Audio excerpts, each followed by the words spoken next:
Oh, hi. Welcome to Aquatazoo, where we like to nerd out over all things zoo and aquarium related. I'm l.semple, and today I'd like to talk to you a little bit about population management.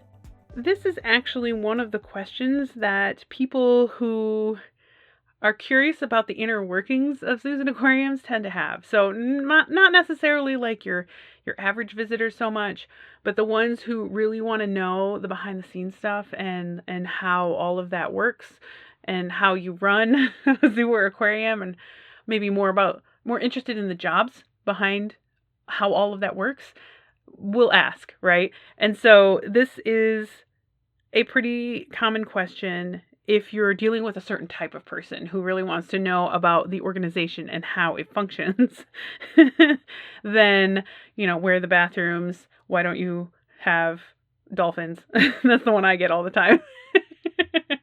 So basically the question is, how do we decide how many animals are appropriate for the exhibit space that we have?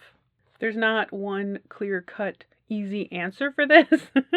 So we're going to talk about multiple scenarios and the different taxa that are involved. There's lots of different types of animals, and they all have different space needs, right? And so this is, I think, stemming from the history of zoos and aquariums, when we didn't take into account as much about the animal's natural history and needs as we try to do these days.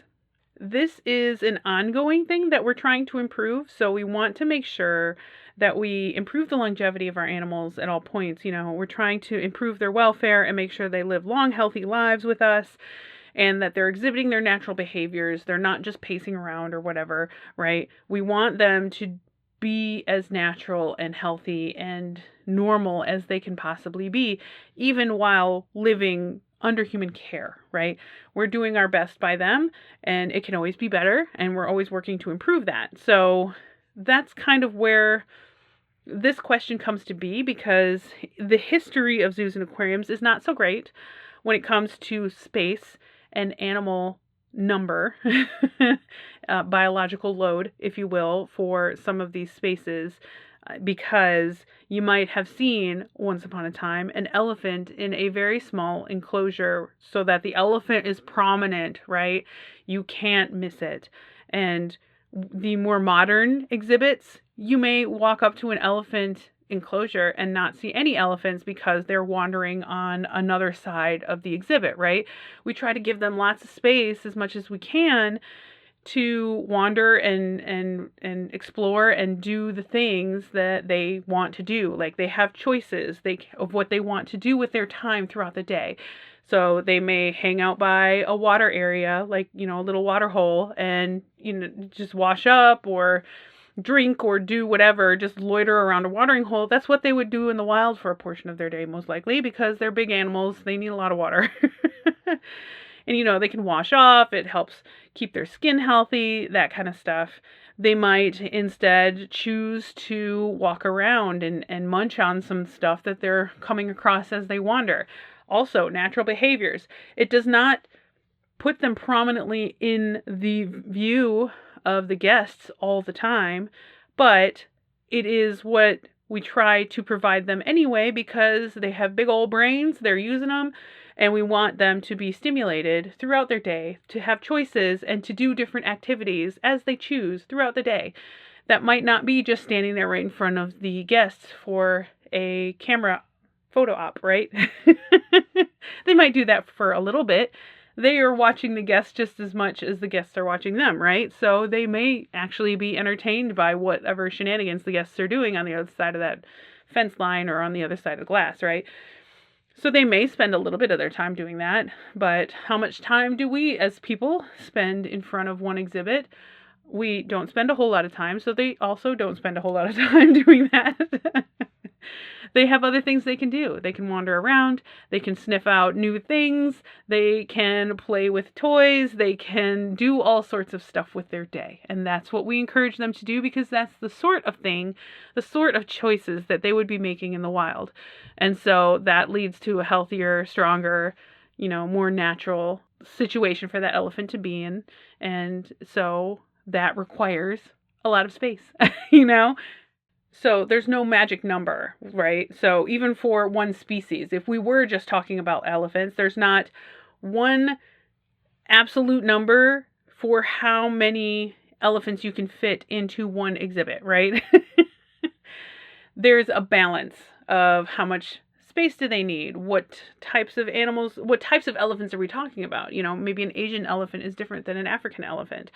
And just understanding the behaviors of maybe the individuals that we're talking about here. So if we have some overweight elephants who don't do nearly as much walking as they should be doing, maybe we need to give them more space so that they're more encouraged to do a little bit more walking, right? And that sort of stuff. So there's a lot of different factors that play into how many elephants can fit into this exhibit. There's not necessarily a hard and fast number, and it also kind of depends on the design of the exhibit as well. Does it have just open plains, or are we talking that it's got a water hole over here, it's got some trees over there, it's got grasses over here, where there's a variety of different types of environment, like microenvironments within that enclosure that the animals could do lots of different stuff? Maybe it doesn't need to be as big because there's still a lot of stuff available to them in this one place, whereas another exhibit that might have just vast amounts of land, but just the only thing populating it is a water hole, right? That is fine as well. It's just a little different, and it might not be quite as stimulating as that smaller enclosure with a lot more available to those animals. If there is, for example, only one area where keepers can gain access and distribute the browse, the greens, and some of the enrichment devices that might help stimulate certain activities for the elephants, then that may not be as stimulating of an exhibit as one would like, right? So maybe I would probably opt to not put as many elephants in there because it's not necessarily designed to meet a lot of their behavioral needs, their emotional needs, their mental needs, right? And so I would maybe consider heavily putting another elephant in there if we already have an appropriate number, right? And who knows what that looks like. It's for each institution to kind of figure out, but with guidelines, especially for elephants, I would say, since I'm using them as an example for some reason, even though I don't work with them. There's standards that AZA has about certain animals and about population management and how we come around to making those decisions, right? So all of our institutions that are AZA accredited have defined plans for how we make decisions about the animals that we keep, right? And that involves the number, that involves the species, if it's a multi-species exhibits, which other species are they working with, and like how all those types of decisions are made. A lot of us have some sort of like decision tree or decision process that we use to figure out how many animals or what types of animals we're going to have in our institutions. A good portion of that is like whole life planning. I've mentioned that term quite a few times in past episodes, but whole life planning is something that we do because it's the responsible thing to do when you're dealing with animals. If you have an animal that's going to be born in your facility or you happen to receive it, let's say from a confiscation from the government, it happens sometimes. That's when we engage in the whole life plan, right? This is when we decide, what can we do with this animal? Is it going to live its entire life out here? And how is it going to go? How do we project it going? Granted, not everything may go to plan, and that's okay. But we try to have that plan set ahead of time so that we are not caught off guard, or we don't find ourselves trying to make decisions on the fly that should have been made ages ago. So, for example, if I have an animal born in my facility, I already know it's going to stay with its mother for X amount of time, right? And it's going to then be separated from mother if we need to. If it's healthier to stay with mom, then it'll stay with mom. If it's healthier to be separated, then we will do that. It depends on the species, of course. Some animals give lots of maternal care or parental care to their offspring, and some offer none at all. So more likely, those species that offer no parental care at all, it might be a little bit more dangerous for the offspring to remain with the parents, right? So we keep all of that in mind as we're planning. Then once it gets to this size, we'll put it in this exhibit or holding space or whatever. Once it gets to that size or reaches maturity, we're going to have another plan. And if it gets to full size, fully mature, we have a plan for that, right? And so that may include actually making some connections with other facilities and having a written agreement that says once this animal reaches this point in its life stage or size or what have you, maturity maybe, then it will be shipped to another facility where it can breed or it can live out its life because they have better options, better space available, whereas we only have room for these parents, right? So we engage in a lot of planning and having that idea of what this animal's life is going to look like, usually even before it's born. That's part of this planning process. We're also regularly evaluating our exhibits and our animals and how they're doing in the exhibits. Does it seem like there's not enough room for everyone? Does it seem like we need more of an animal? There are some animals that are very social and we actually need to have more and plan for more because having one or two on their own is not appropriate for the species.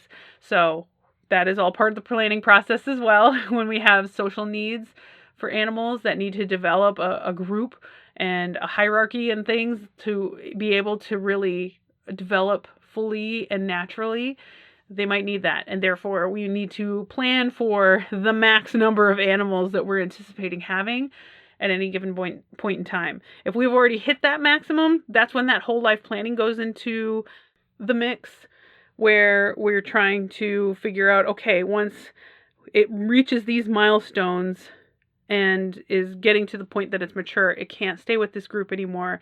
It's not going to work out. It's not going to fit in. We don't want to risk, any kind of genetic issues from inbreeding or anything like that.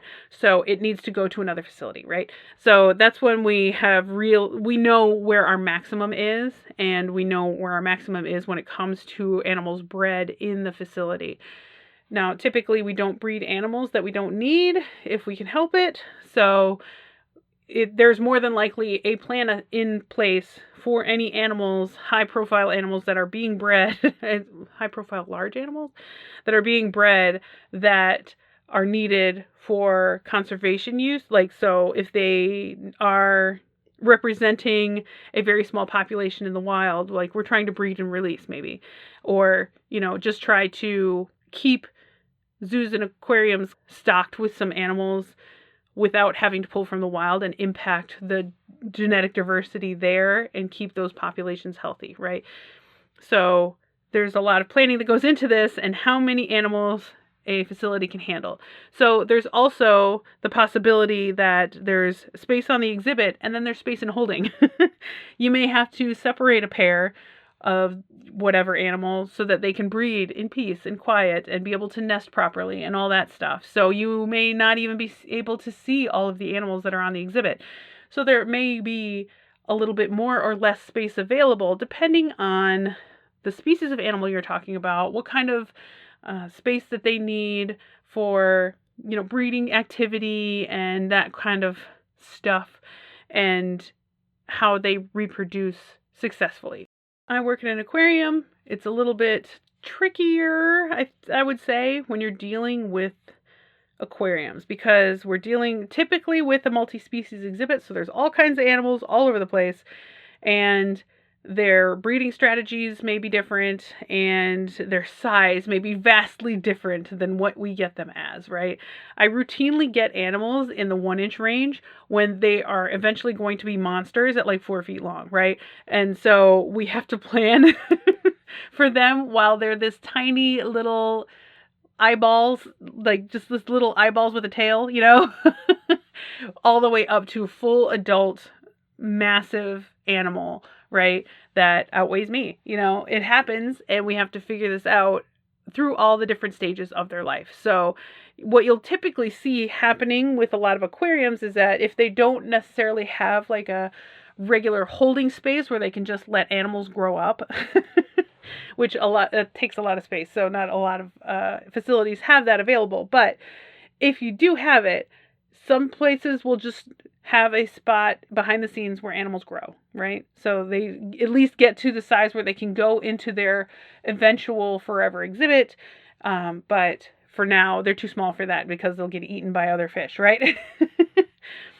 So we have to plan for that. Otherwise, you're kind of moving animals around as they reach certain milestones or sizes through the exhibits until you get to your big exhibit that you want them to be in for their adulthood, right? So it just takes some finagling and some planning because you don't necessarily want to overload any of your exhibits with fish at any point in time. So throughout the life stage of getting, fish from a juvenile stage to a subadult or adult stage, you don't want to have too many fish going through that at the same time because you're overloading some systems, right? So what we have to do with aquariums is really look at the space. Like it's nice because when you're looking at an aquarium, the fish are using typically, you can look at it from a three-dimensional space, right? Whereas with, say, lions in an exhibit, they're really only using the ground level or maybe a little bit of climbing, and that's about it. They're not using the airspace around the exhibit, right? But for fish, this is three-dimensional. They're using the top of the water space, the mid-water space, the bottom space, front to back, like side to side, all of the angles that's available to them. Now, some animals are still only using certain portions of that space. You're only going to see stingrays on the bottom typically, like unless you're dealing with cow nose rays or something, the pelagic rays, they're going to be towards the middle and the top. But they'll stay in those regions for the most part, right? And so we have to plan in 3D how that space is going to be used. And we have to plan for the size of the animals that are using it and the temperament of the animals. So sometimes you're dealing with fish that are really chill and fun and cute and no problem being in groups when they're young, when they're little, because there's safety in numbers and they're fine with there being, 100 of them. But as they get older and they start getting territorial and they start to mature, they'll start to fight amongst themselves. And so we have to plan for all of that. And we have to understand that, okay, they are all good together right now, but once they get to adulthood, they're all going to have to be spread out through a big exhibit or multiple exhibits to remain appropriate for each individual animal, right? Clownfish are a great example. Finding Nemo, Nemo and Marlin are clownfish. They are super cute, really fun, okay with being in very large groups when they're little, but as they get older, they get territorial and they start to pair off as, Marlin and his wife did, right? I'm sorry, I'm just using this as an example, but they do get very territorial and they start beating up on each other as they turn into adults and they're trying to find their own space and doing their own territory and breeding habits and that kind of thing. So you have to plan for that. You can have 1 billion of them in a tank that's appropriate when they're young and they don't care about the territory. But as they get older, you need to start moving them out and finding them places where they can be comfortable, live their lives, and not have 100 other clownfish on top of them stressing them out, right? So that's something that we have to plan for. And a lot of times, high up aquarium leadership forget that because we get so many fish that are really tiny and you don't see the potential there. Like eventually this tiny little 2-inch fish is going to be 7 feet long, right? And just be an absolute monster. But you have to get it there through all of its life stages and plan for where it's going to be that entire time. So it may start off in this little larva tank, then it might move to a smaller, coastal exhibit, because that's kind of what would happen anyway. You'd see some of these baby animals in marsh and coastal areas where it's a little safer, not out in open water. And then you need to move it through other exhibits until it gets to the end exhibit where it's a full adult in all of its glory, looking massive and great, These are the plans that we have to make. There's no hard and fast rule about how many fish are appropriate in one space. Again, kind of like the elephants, it depends on how the exhibit is set up, depends on the types of fish you're talking about, it depends on what other animals are available out there and what other impacts those animals might have on the space available and stuff like that. So, like, for example, if you have lots of benthic bottom-dwelling stingrays, and then you also put in benthic sharks, they're going to be kind of not fighting amongst themselves, but they're jockeying for kind of the same bottom spaces to rest, because that's part of their nature. That's what they do. And so if you're putting them in an exhibit that has lots and lots of water, but not a lot of bottom space, then that's going to impact their well-being, right? So you have to keep that in mind when you're thinking about bringing in animals, how much space is available for each individual species, each individual animal. Is it appropriate? Can we make it work? Will they all live their best lives if this change happens? Is kind of the end question that we're asking. And just as a note for aquariums in general, just because there's a lot of misinformation about how many fish are appropriate in water, generally, if you're starting off a new exhibit or a new tank on its own, one fish is appropriate. Like, you have to build up the good bacteria in an exhibit like that. If you put in too many too fast, they will die. So just if you're gonna set up a fish tank for yourself, just start off with one and make sure that animal is doing well before you drop in 10 more fish. It's just good practice. It's just good for the animals that you're trying to establish, just because a new exhibit needs lots of time to establish itself and its bacterial load appropriately. So just, if you're gonna do that, just add one fish at a time. I hope I'm getting this across appropriately, that there's a lot of planning that goes into this. We revisit these plans at least annually. I revisit ours more often than that, probably quarterly, just because I want to keep on top of it and make sure that we're doing what's right for the animals. It's always difficult because you never know what the individual needs of an animal that you're bringing into your collection might be. And it might be a little bit different than the other animals that you have already. And so you have to kind of be ready to adjust things accordingly. So sure, I've got these 4 animals that should work out together, right? They should be fine. We got one that is just aggressive, that seems to be just pushing the others' buttons and stressing everybody out, stressing the whole group out, right? You may want to continue with your plan with the other 3, but break off this one and figure out what's going to be best for it. So it might be a different exhibit. It might be, honestly, a different group at another institution. It might be just its job changes, right? It could be now, maybe it's going to be an animal ambassador. Maybe that's a better idea for it to, work off that energy and interact with people and just have that sort of stimulation rather than just the others of its species for it to pick on or something. Like sometimes an animal needs like a different goal. So these are the types of things that we're thinking about as we're trying to determine how many animals are appropriate in a particular situation. We'll take on more than we usually plan for in certain circumstances, and they're very rare. But let's say we've got a big confiscation of animals from the government, and they need to go somewhere, and they have asked you if you'll take them. Yes, you can take them. We try to do what we can to cooperate when that happens, because we want the animals to do well. We know that we can care for them. It's just a matter of finding the right amount of space. Normally those confiscations happen all of a sudden, and they're calling you, can you take them today, this afternoon, next week, tomorrow, whatever. So it's really short term. It's not in the plan, but we try to help out where we can because we want those animals to find a good home. So we'll probably take them in more than we think we can take. And obviously it's not going to go straight into an exhibit because we don't know where those animals have been, but more than likely we're going to keep them in a temporary holding situation and contact other facilities to try and help us distribute them, and so to find their forever homes wherever they're going to be. And that does help. Everybody kind of pitches in with that, which is really, really good. But yeah, that, or say I deal with cold stunned sea turtles. Sometimes you get those in very large numbers all at once. And, they're coming in off the coast because the temperature dropped suddenly and the turtles got caught in it and they basically can't move because they got too cold too fast.